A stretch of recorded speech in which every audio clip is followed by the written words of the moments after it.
Should be good. Yeah. All right, good evening, everybody. We're going to go ahead and call this work session and / board meeting to order. Mr. Moore, would you go ahead and call the roll, please? Currently Sale, Daniel Gray, Here. David Coleman, Jim Moore here, Ron McDaniel, Present. Dina Tony, Here. Warren Martin, Here. Laura Walker. Here. Except one service. All right. Y'all join me as we stand for a moment of silence, and then we've got a flag here. We'll, Mr. McDaniel, lead us in the pledge.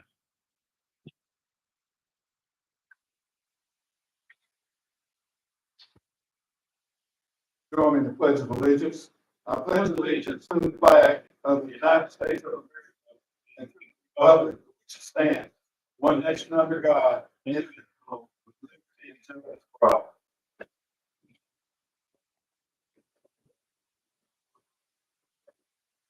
All right, so we're here to talk about the district conversion charter / lighthouse merge with Jacksonville North Pulaski. Dr. Owen, take it over. Thank you, Mr. Gray. Good evening, everyone. We're going to start out with just some information about the proposed conversion charter, and then we have department heads, chairs who will come, department directors who will come and provide additional information. And so we start with merging to meet the mission.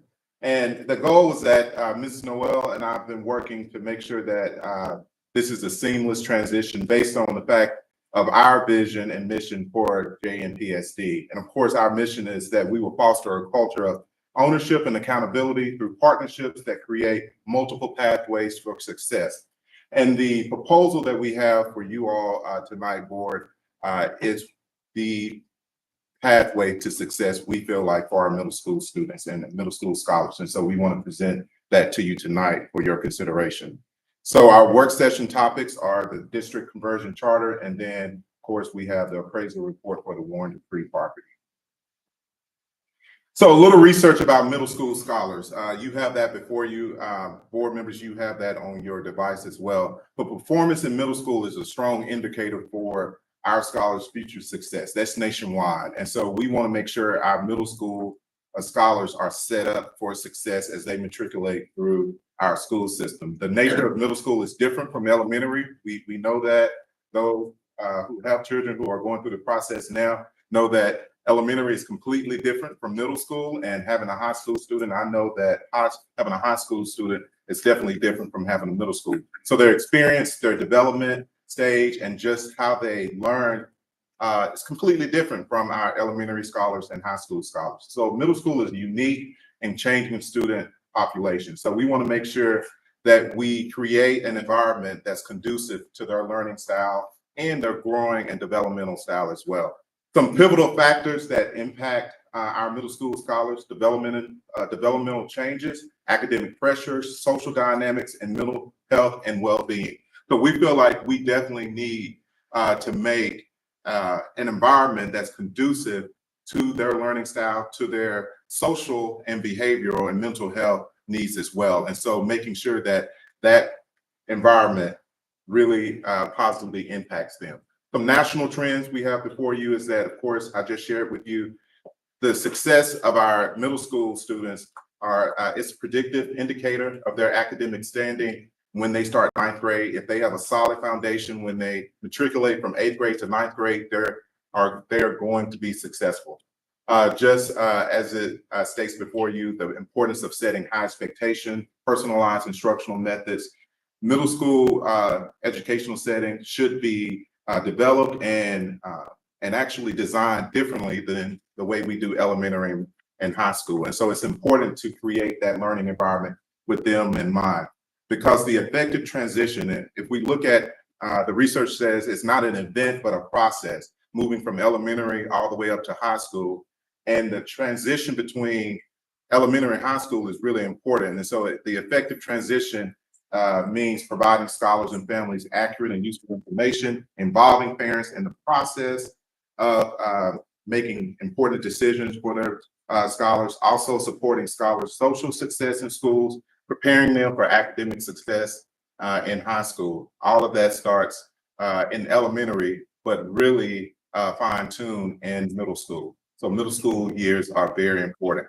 Some local trends.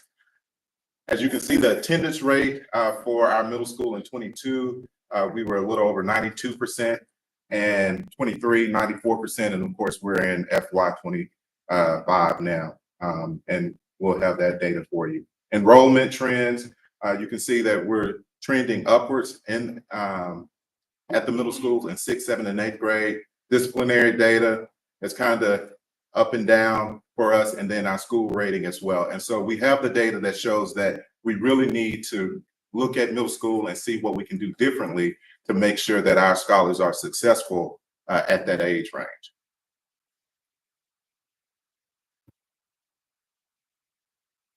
And so some of the things that research shows that what would help us to come up with the right solution is looking at how we can vary our instructional setting and assessment, aligning curriculum with high school readiness standards. That is part of LEARN's Act as well. Include interdisciplinary learning, having our core teachers working together with the same goals in mind for our young people, and then ensure educators who are at that level are knowledgeable about the age group.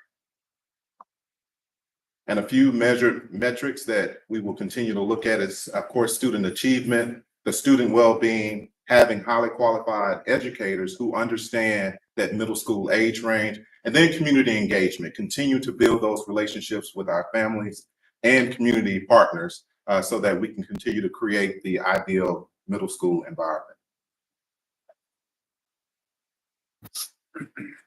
So it's important that we run efficient and effective operations as we plan and go forward.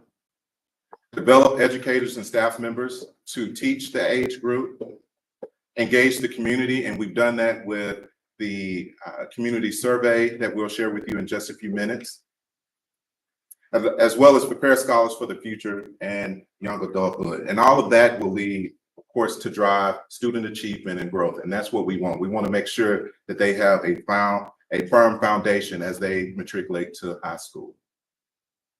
So some of the survey results, we did send a survey out to our families, Jacksonville North Pulaski families, the Lighthouse families, as well as the community as a whole. We had 333 respondents.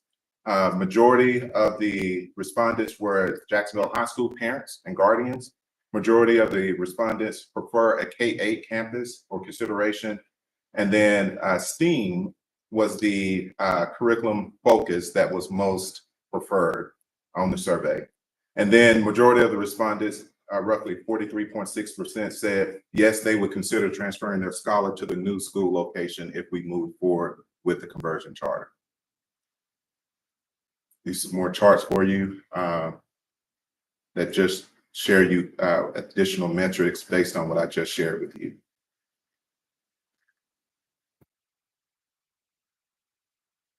As you can see, grades, the K-8 is the highest rated, and followed by the 5th and 6th grade campus, and then the 6th, 7th, and 8th grade campus.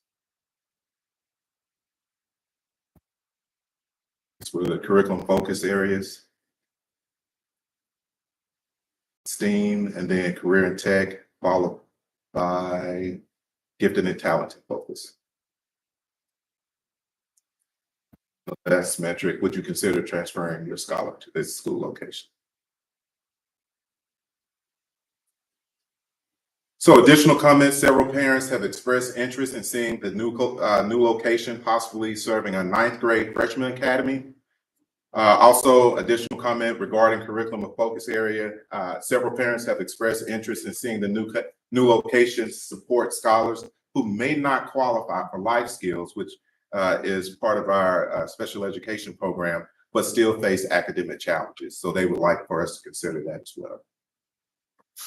Current enrollment, as you can see, 5th grade total for Lighthouse and JNPSD, 336 students, 6th grade, 355, and then 7th grade, 320 total, and 8th grade, 356.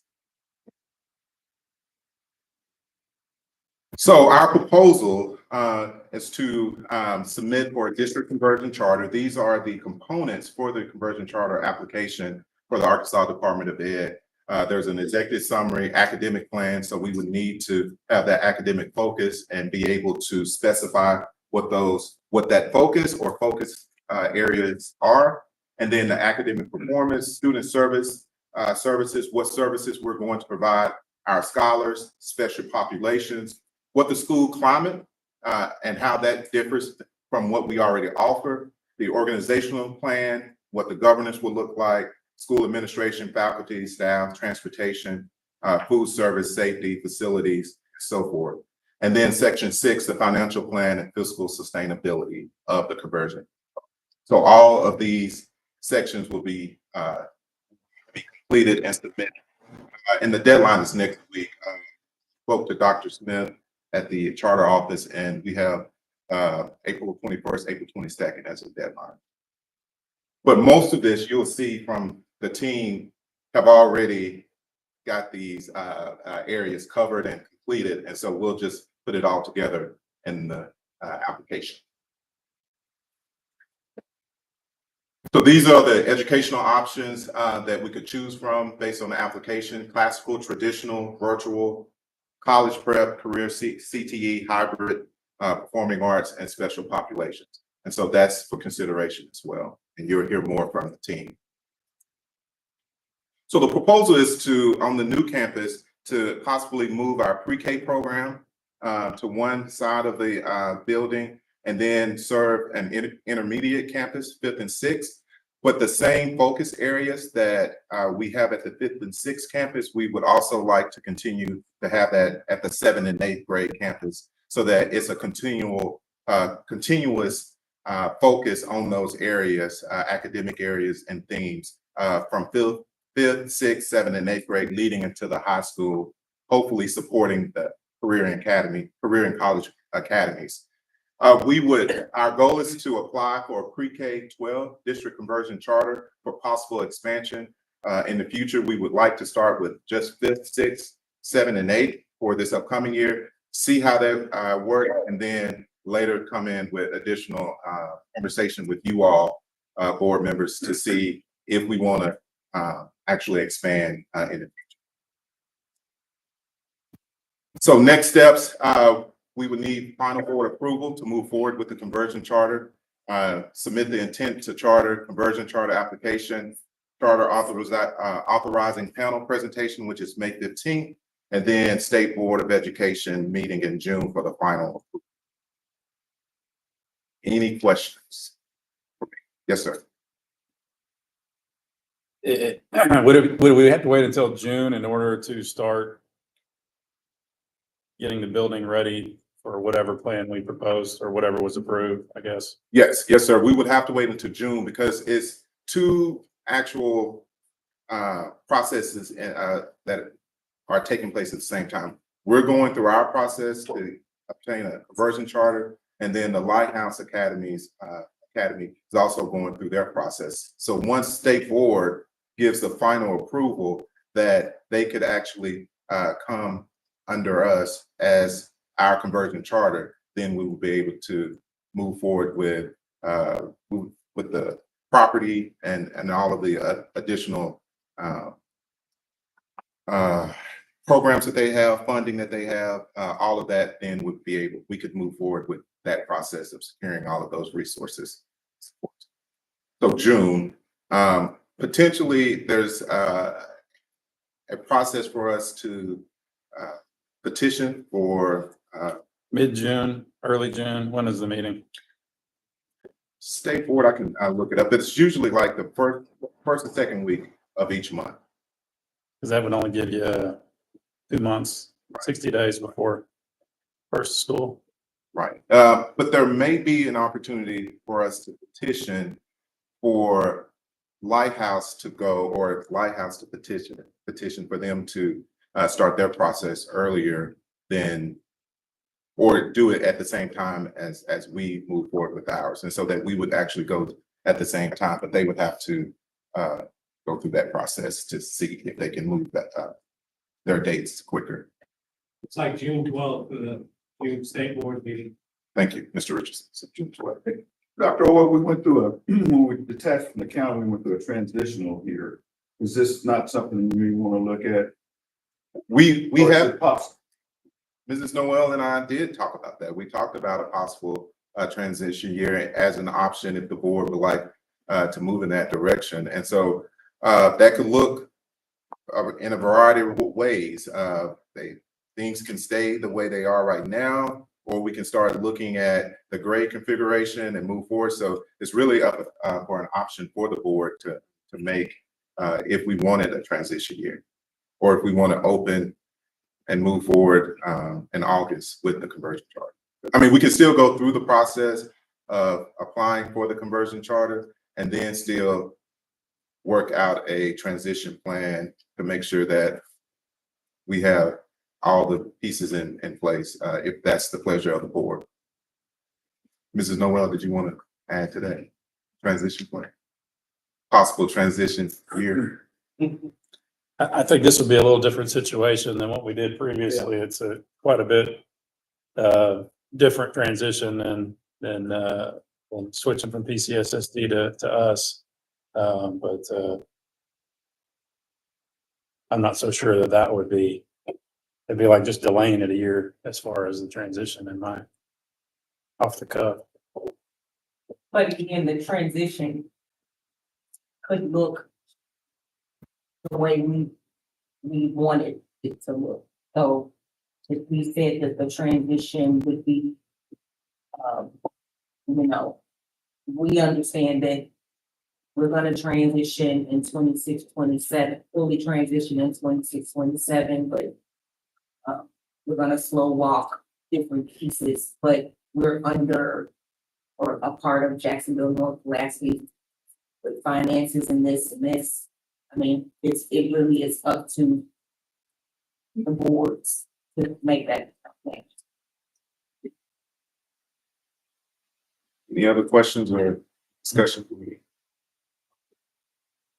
Dr. Walker, who am I turning to? Yes. As you can see up here, we came together, Celeste and we looked at the various departments that we kind of oversee. And so we wanted to give you just kind of an overview and kind of some action steps, because we really couldn't kind of wrap our heads around everything until after we did a walkthrough today, which gave us more of an idea of where we need to go from here. So we're going to start off with Mr. Hunt with finance.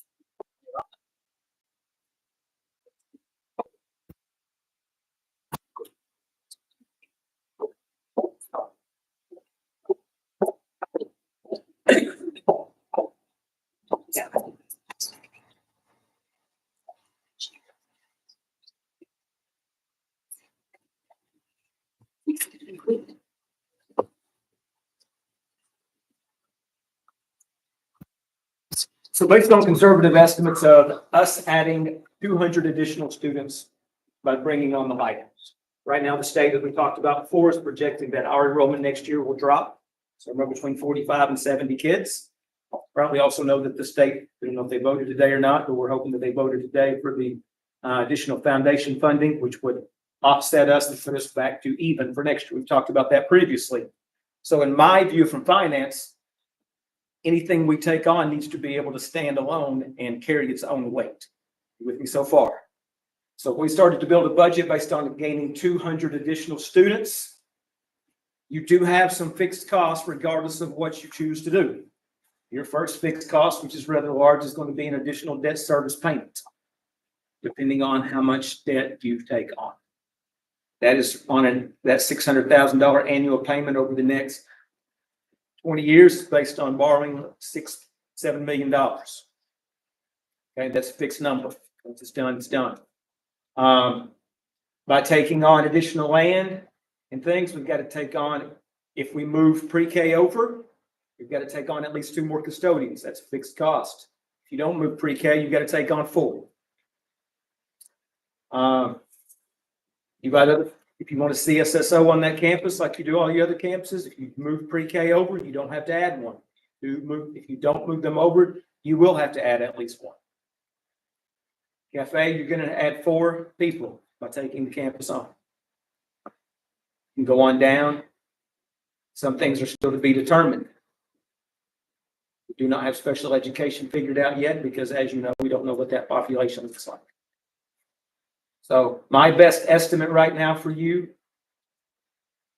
if you do a 5-6 conversion charter, it's that number. Before special education.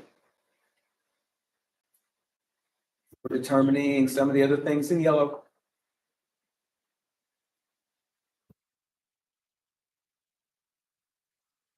There are still things that we just don't know.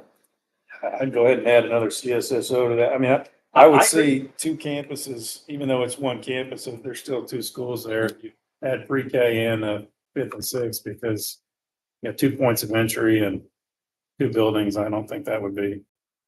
It's that easy. Click a button. We added one. What else you want to add? We can add whatever. you I'll want. stop. It'll keep going. But my best estimate is be aware that it is going to be an upside down proposition, at least in the short run. Financially. I know that's not the deciding factor, but that's my department, so you at least need to know that. Now, you can get all the kids in this 5-6 charter. Obviously, those numbers would swing, right? But but my job is not to present you the very best case scenario, right? So if we got to 400 kids, this number down here would shrink dramatically. If we could retain 90%, 95% of the students that they have and add to the students that we have, which is obviously the goal. But our data said that about 43, 44% would consider. So we use half coming up with our numbers. Did we survey the charter school parents? Yes. Yes. Okay. Didn't see that. Questions for me? The conversation's still after the end. But and once again, this is using very rough numbers. The averages and things that I use are very much real. The cost of benefits are very much real. Would we have to add 10 teachers? We may not. But once again, it all depends on our configuration and how everything comes out. So that's all I have. I think so. Ms. Logan's next with HR.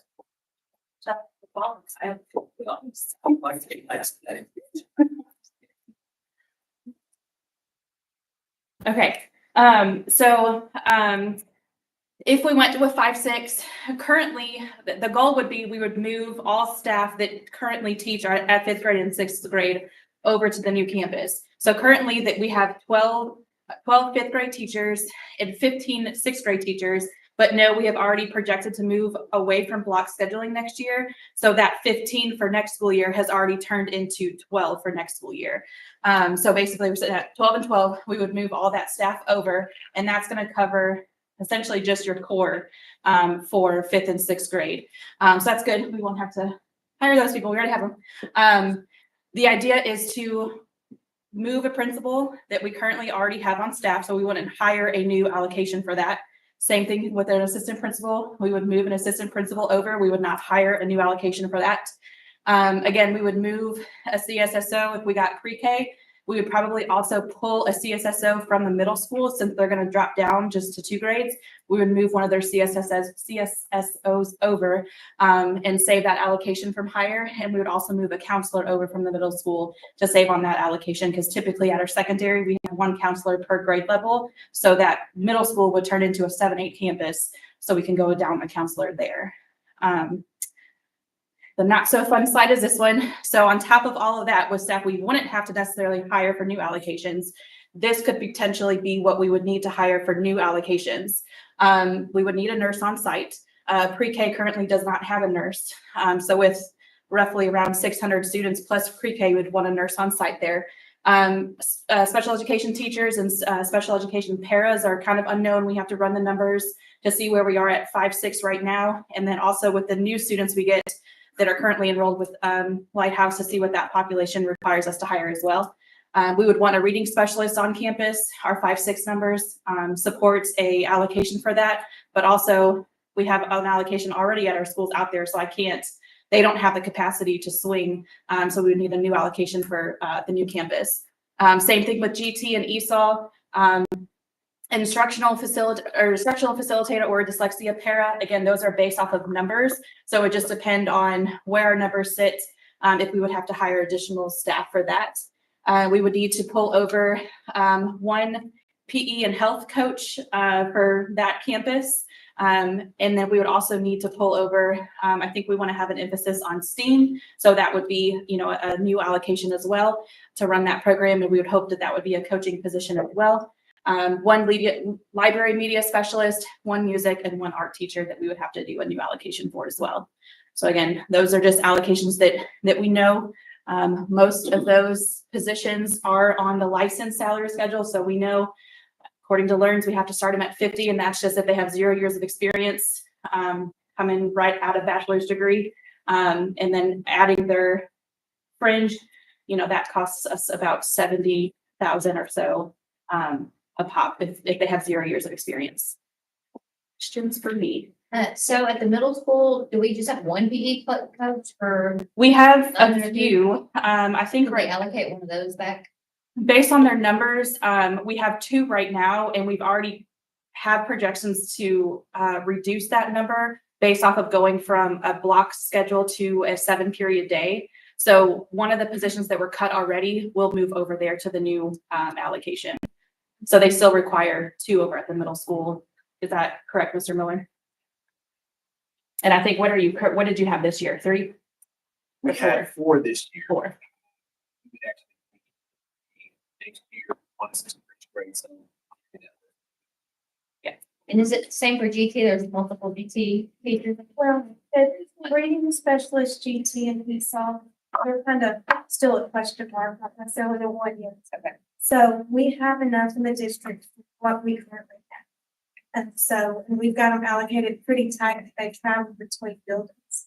So if our numbers stay roughly the same, we have enough that we'll just add a new building for them to travel to.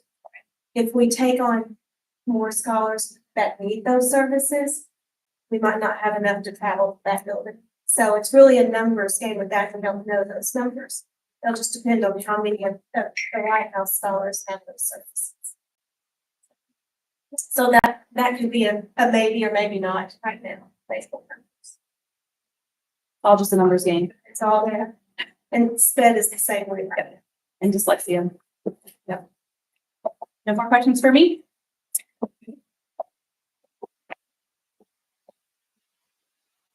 The next slide is curriculum and instruction.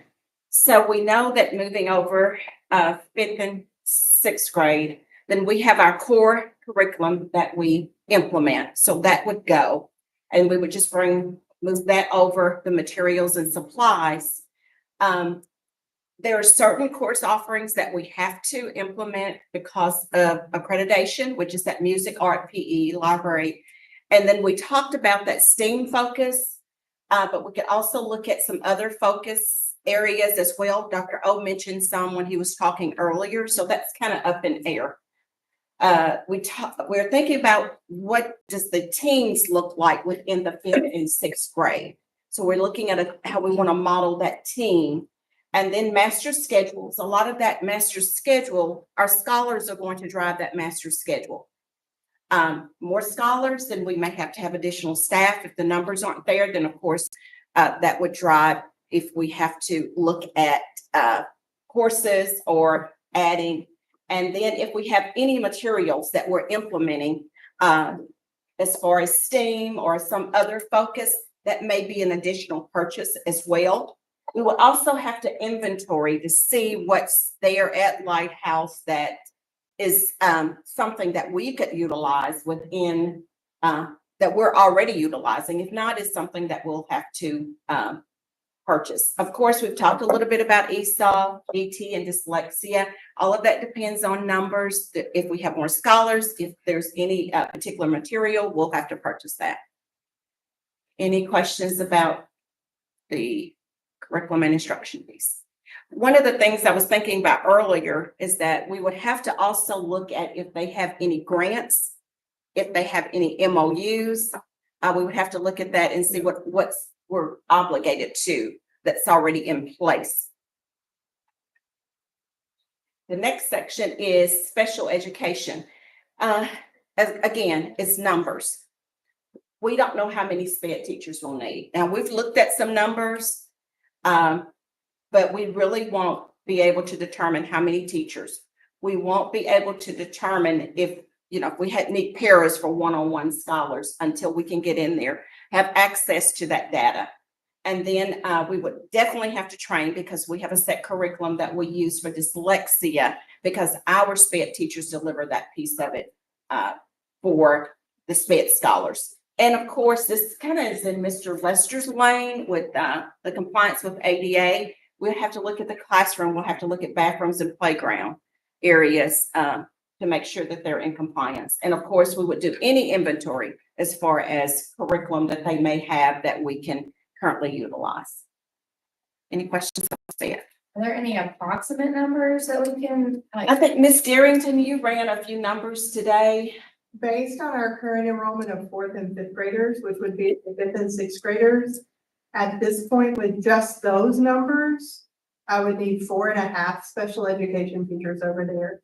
That's not to say I have to hire them, but if I have 2 special education teachers at Biomeda right now, and I wanted to pull one of those, if that one special ed teacher goes to 26 students, I have to have 2, because they can only have 25. So again, it's all a numbers game. Professionals, if we did 5, 6, since we're not gonna have a specialty class, would only be based on scholar need. I know I have 1 student that would be over there that requires a one-on-one, and all of the ADA compliance because he's in a wheelchair. So I have to look at emergency. If he's upstairs, I have to be able to get him down the stairs and up. So I have to have one of those special. So I have all of those. so you say no specialty class, like no CBI? No life skills. So they would go to physical school. I checked with the State Department and we can continue to have 5th graders at the elementary campus and 6th graders at the current middle school campus in our life skills classes, so that we don't have to, we don't have an ADA accessible restroom, classroom combination that we could do a life skills program. So we're not going to do that. I triple check. It's good to know that they could still stay and be accommodated at those At our good facilities that we have. Next portion is going to be Mr. Lester with maintenance and Just a quick walkthrough we got was, these are things that we would look at that we do not know now based upon the information tonight. Building inspections, which we'd have to have them come back through, the fire marshal will have to come back through. Anytime you change configuration at all, they'll come back through and test all that. So any building inspections would have to be, redone. HVAC, plumbing, electricity, just a quick walkthrough with that. The plumbing for the pre-K is required to have a sink and a bathroom. If possible, bathrooms you can do in a hallway, but we would have to redo those bathrooms there. But we would have to put a sink in there. Fortunately, we only thought there was 2 rooms that had sinks in it, and it ended up being 5 in the section that we were going to be there. But they would have to be, the sink would have to be lowered down based upon the size of the bathroom. So, and sinks, if we have to put sinks in, they're around $10,000 to $20,000 each. So that's the one we got from there. But again, fortunately, looks like their plumbing goes along where we need to go, and there's more sinks in those rooms than we thought. So that's a good thing. The bathrooms that's in the hallways of where we plan for pre-K, they will have to be tiny toilets, and they're $500 to $1,000 per fixture, and there's 12 fixtures in there. So we would have to, that's the money would have to go through that. So, and again, those numbers can fluctuate depending upon when they get in there and the plumbing, how it is. They may already have some that are at that level, because it is their elementary school. So we'll just have to go through that. Custodial services, if we move the pre-K over, we've got 2 that will go over. It'd be a total of 4 for that campus and the square footage. So we would only be doing 2 custodians if we move the pre-K over. Maintenance schedule based upon the square footage and the acreage, we would need to hire 1 additional maintenance person and grounds person. Again, inventory, when we went through, found out tonight that they lease their kitchen equipment. So talked briefly with Clint, and I did talk with him briefly afterwards. And it would cost, the highest end to get us up to par would be $140,000 to do both kitchens. But that's the high end. When it gets in there, we'll see what we got on there, because there is one walk-in freezer that's not on wheels, so it'll be there. So and he'll look to see the capacity of that, but they lease all their kitchen equipment. So that will be something we need to work on. Technology, Mark is in here.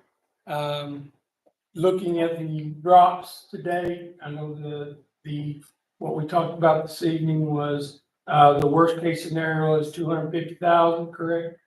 Yeah, before when I designed it today, it was based on the elementary being an elementary, not pre-K. So the price should be lower than that.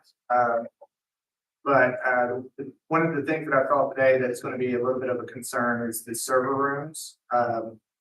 The size of the server rooms, the heat. We'll need to do some air conditioning in those areas because it's coming out with a lot of heat. So there may be some HVAC that we need to look at in those areas. But other than that, yeah, I think that's a good estimate.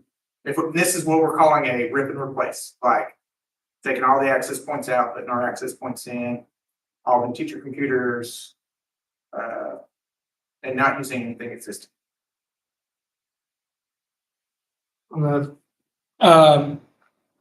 Inventory, of course, we have a server at the pre-K. If we move over there, we have a server available to us that we would just move over. So that cost will go down. I know we'll get to security in a minute. You could go ahead to the next one. Any questions on this one? Learning management is really just the software, the additional software that goes into curriculum that we would have to look at. Safety and security, we have plenty of cameras that we can move over that are updated cameras to the from the pre-K if we move them over. We have some from Biomeda and Merle Taylor left. Was there any concerns about the number of cameras that we had available to us? No, I think we should be good on camera, so we shouldn't have to buy any. Most of plus that if we move our the access control system, the S2 system that the district uses, we have one of those in place at Homer, so we don't have to buy one of those. It'd just be labor pulling out equipment out of Homer and moving it over. As far as the access goes and the cameras, so I think we've got plenty of cameras for the classroom. We talked a little bit about, well, these are procedures that we would put in when we got in the building and figured out the configuration. We would go through the safety procedures. CSSO officer, we talked about a few minutes ago on that. Inventory, we've got that. There is a safety and security grant. I did not ask you on that. I know that you did fencing on last year's. Have y'all, I think you received around 83,000 this year. Have you spent that money on anything? No, okay. we have not. So we would have to petition the state to go back and see, we could utilize that for cameras, servers, anything like that. So that's fortunate that they haven't spent that yet. So.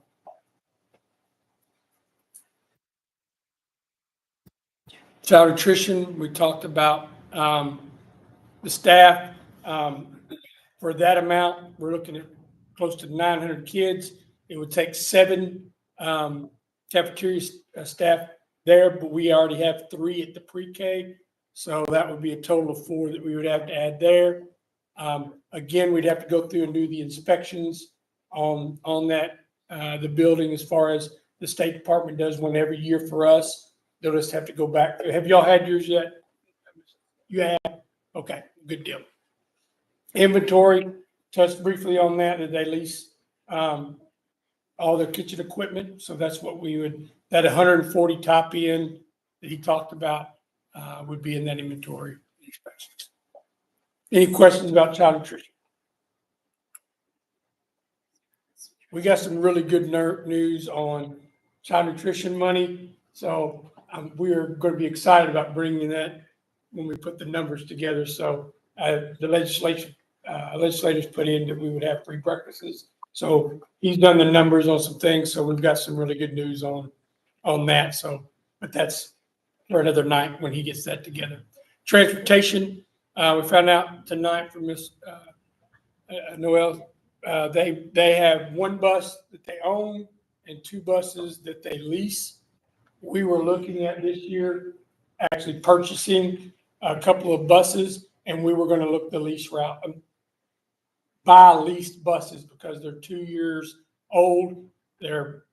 Most of them are in great shape. So now we can just take a look at possibly purchasing from Masters Leasing. So we'll get in touch with them, because their lease is up July 1 to 30. Okay. We would have to look at our maintenance fleet, and we've already done that already for the district itself. So we could come back with that later, but it's something we really can't put the numbers tonight as far as that goes.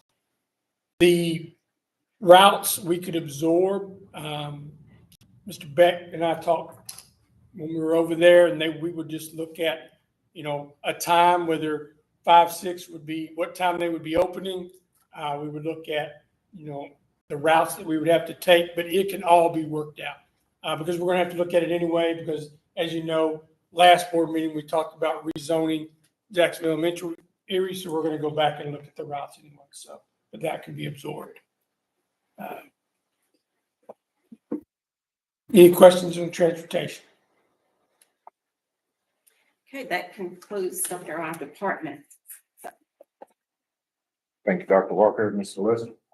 Board, any questions, any follow-up concerns? Could you state again the amount of students each facility holds?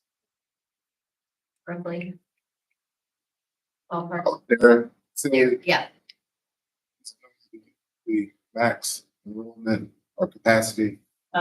For the elementary, it should be 344.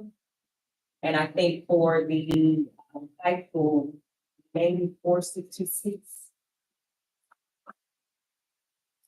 Does that include the gym that has 3 classrooms in it? There's 3. We were pleasantly surprised that there were classrooms in there. So can you go back to the capacity numbers, enrollment numbers that you were projecting? It's like one of the first slides you had for next year for 5th and 6th grade. Yeah, because that's over 690. We did merge the 5th and 6th grade campus.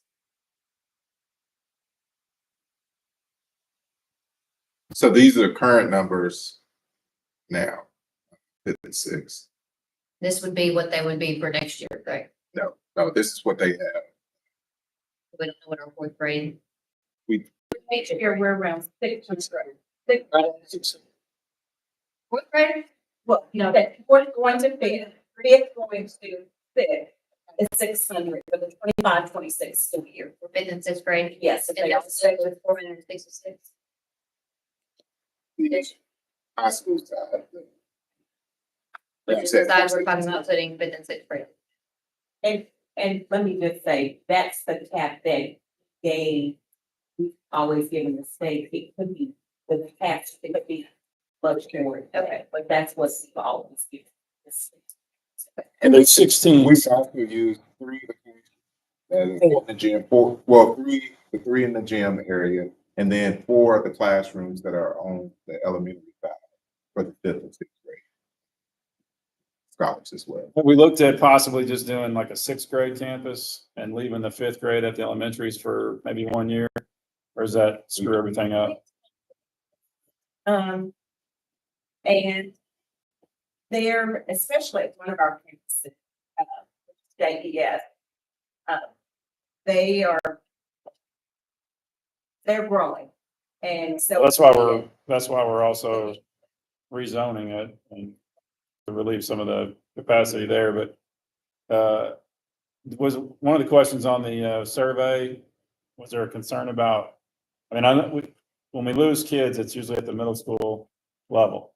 We did look at. If we increase or we make it earlier where they're taking their kids out of elementary, is that a potential to lose more kids going into the 5th grade year versus going into the 6th grade year? Yes, we did look at those numbers and it is a decrease. One of the populations, and I've missed, Dr. Picard, you gave me the numbers.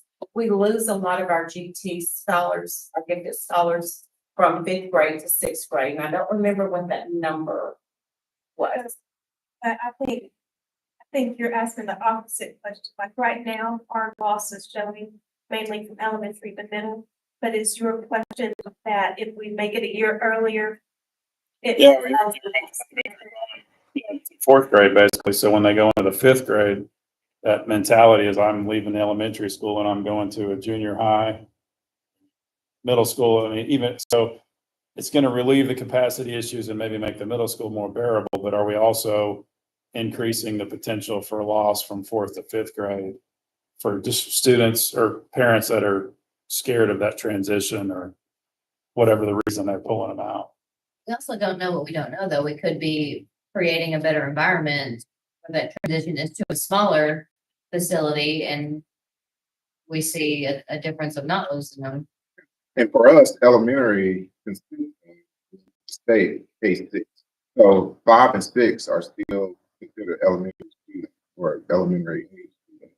And then of course 7 and 8. Well, I'm just gonna be blunt. We've got all brand new facilities, and that was a big selling point for our parents. And Lighthouse facilities are significantly older, and they need a little bit of love.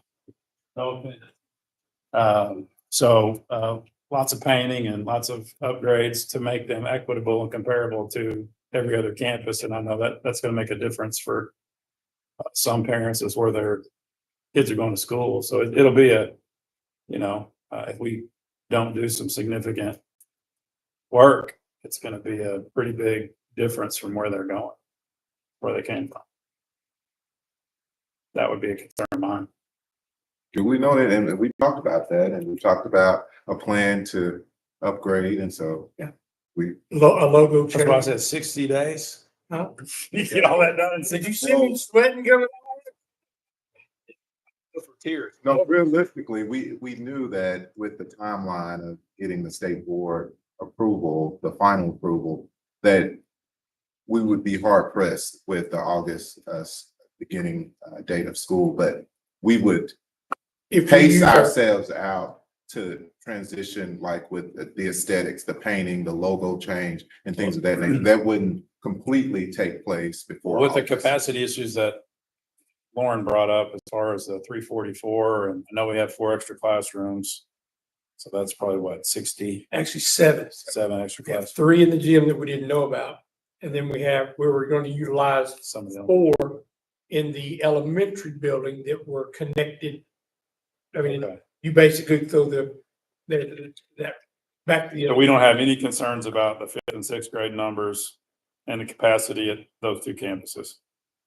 We don't, we talked about it in detail for the past week and even more conversation today to make sure it worked. And that's how we came up with the additional classrooms on the elementary side to be able to use for probably specials. And then, of course, like Mr. Lester just said, when we learned about the additional classes in the gym area, that actually It's added to the benefit. So having in the space.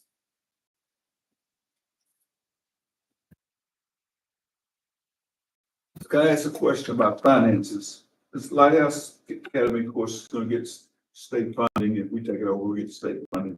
What about private funds? Do they get private funds from grants or anything? Do you get private funds, because of your Lighthouse charter? We get grant money, but we get the same federal funds or federal grant. You get federal grants, okay.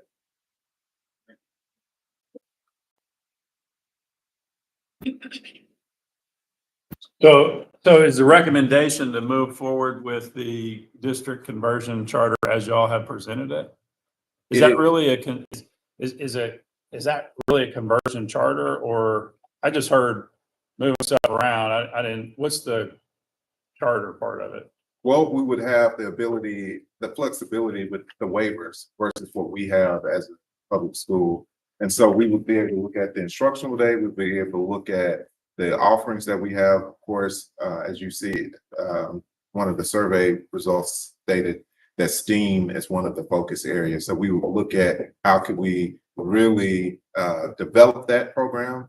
There's an agriculture focus already. We want to expand on that. Would that move up to like the high school, like our existing high school level, or would it just be for 5th and 6th graders at that campus? So that's the reason why I asked you all to consider 7 and 8, because we would like whatever we do on the focus areas we have at 5th, 6th, we also do at 7, 8, and then tie those or align those with the academies at the high school. So there's that consistency. It's conversion charter, but it covers 5, 6, 7, and 8 at both campuses. Right. Okay, Yes, sir. thank you. Let's say that out loud. Any other questions? So that's the recommendation. That's the recommendation. Yes, sir. But We're still in a work session. Yes. Any other discussion on the district conversion charter before we move on to the second item on our work session? All right, next item we've got to talk about is the appraisal report. And did you have a? it's It's on in the your email. device, and I can talk about that. And I also email it.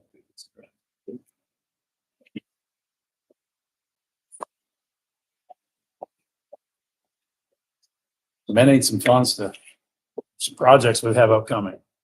It sounds like. It's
So hopefully everyone was able to bring that up. I also brought it on the big screen. The property formerly known as Warren Dupree Elementary School, located at 700 Gregory Street. Before you, it's about 10 acres. And of course, you can see before you that the appraised value is 1.4 million, a little over 1.4 million for that property. So any discussions about next steps moving forward with the I'll just caution everyone, appraised value is not always market value. What a willing buyer and a willing seller come to is not, and this appraisal was just a kind of a, there was no contract in place, so.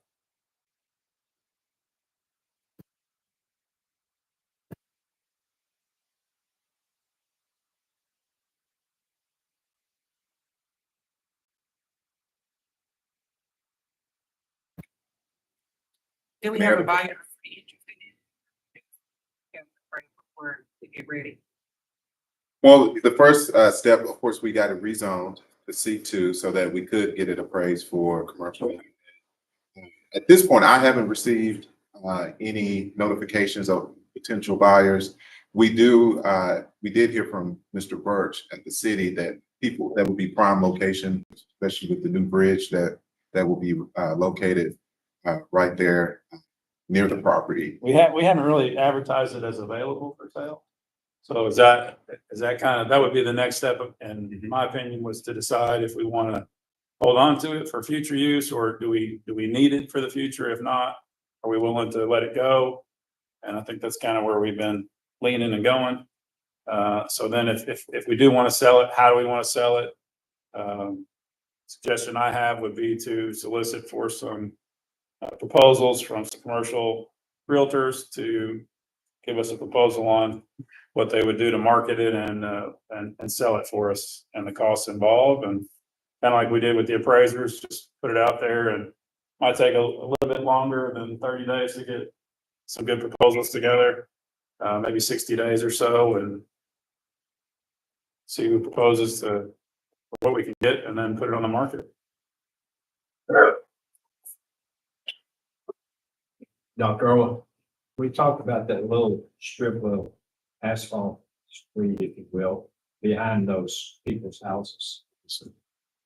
That was never, according to what was given to me by the city engineer, it's still part of the school property.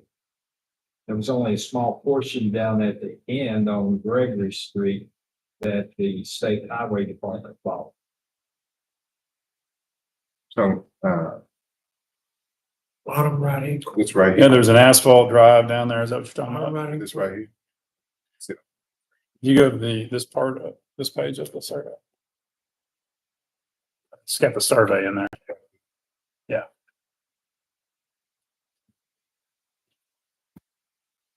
That's the part you're talking about, Mr. Moore? Yeah, that the people use Page that to 14. get in their backyard now because the front, the state highway department, 14. where they have the bridge forecast to go in there. There's only one entrance in the back way that I could tell from the map that the engineer showed. But there was some conversation that it had been, whole thing had been given, in the appraisal, but it was still in the school district property area.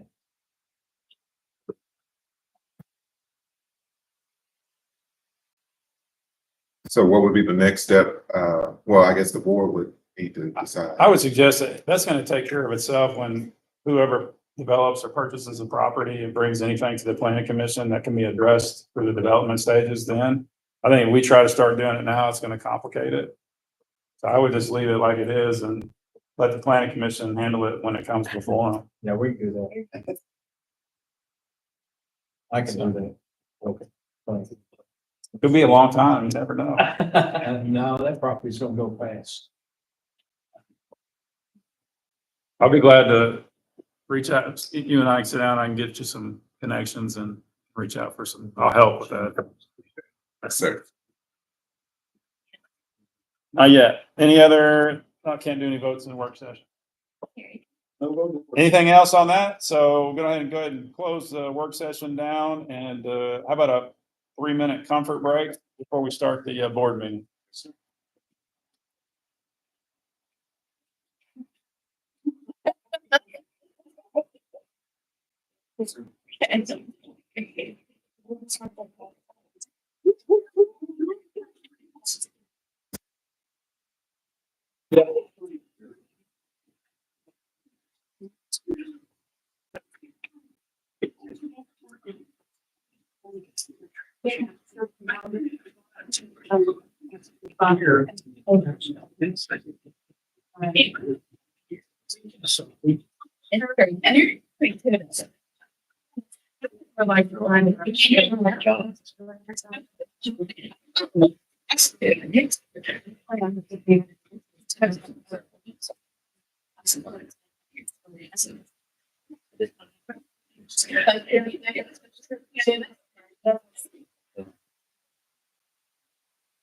I would be so.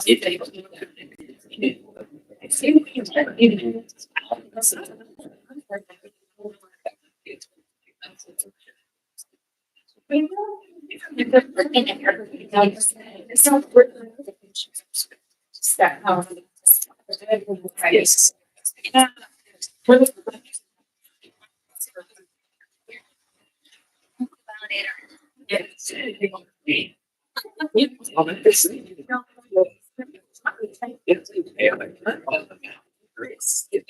They're items. Yes. So, hey, yeah, you know, yeah. So we'll see. But yeah, so it should. Yes, that would be just because that would be make sure you know. Because I'm not going to rent photos for the survey stuff. Bobby, do you want to be? I mean, we're used to if they can get service here, certified for the rest of the staff.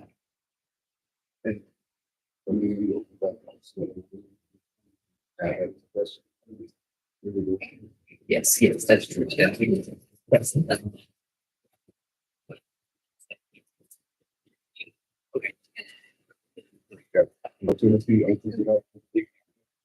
Yes, thank you so much.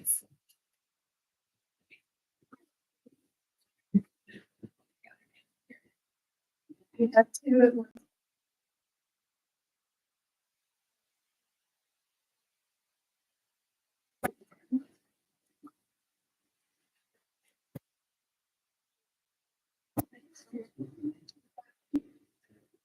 You know, when they, because that a big one.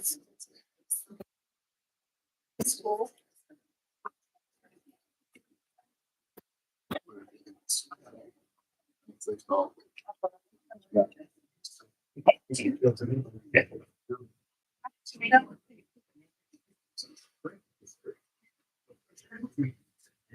All right.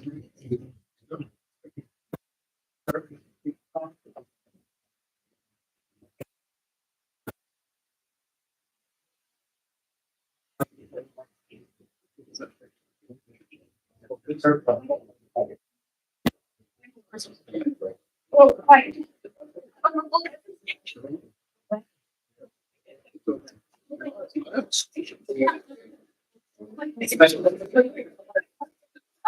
Oh.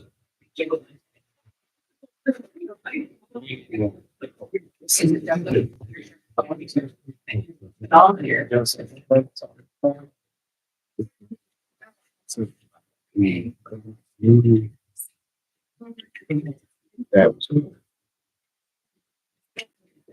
Okay. Exactly.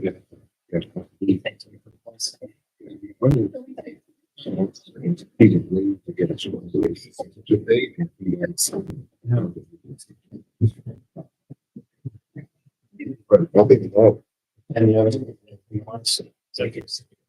No, it's there.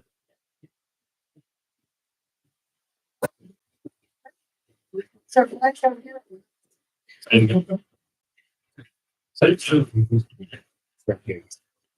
It'll be a little different. Yeah. Oh, well. You don't pay. You don't give us nothing.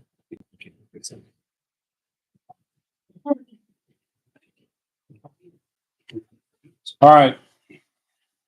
We all back? Yeah. All right, I'm gonna go ahead and call a regular or excuse me, a special board meeting to session. We got two items on our agenda. First, the district conversion charter. Dr. O, what's the recommendation? We recommend to the board to allow the district to move forward with applying for a pre-K 12 conversion charter with the start implementation with the 5th, 6th campus, as well as 7th and 8th grade campus at the current middle school. Okay. Any questions? So move. Motion Second. and a second. Any other discussion or questions? All those in favor say aye. Aye. Any opposed? All right, that passes unanimously. And then we've also got a personnel report, and this was on this is the full, we don't have to, this is not an addendum to the agenda, right? We're good. Okay, this is a personnel report. Got a recommendation here before us. I would remind the board that any discussion on personnel will need to be held in executive session. Is there a need for executive session? If not, I would entertain a motion to approve as presented. Second. Motion and a second. All those in favor say aye. Aye. Any opposed? Okay. If I'd have known it was gonna be that short, I'd have just, we wouldn't have had a comfort break. Mr. McDaniel? Make a motion, we adjourn. All right, we are adjourned. Could have held it.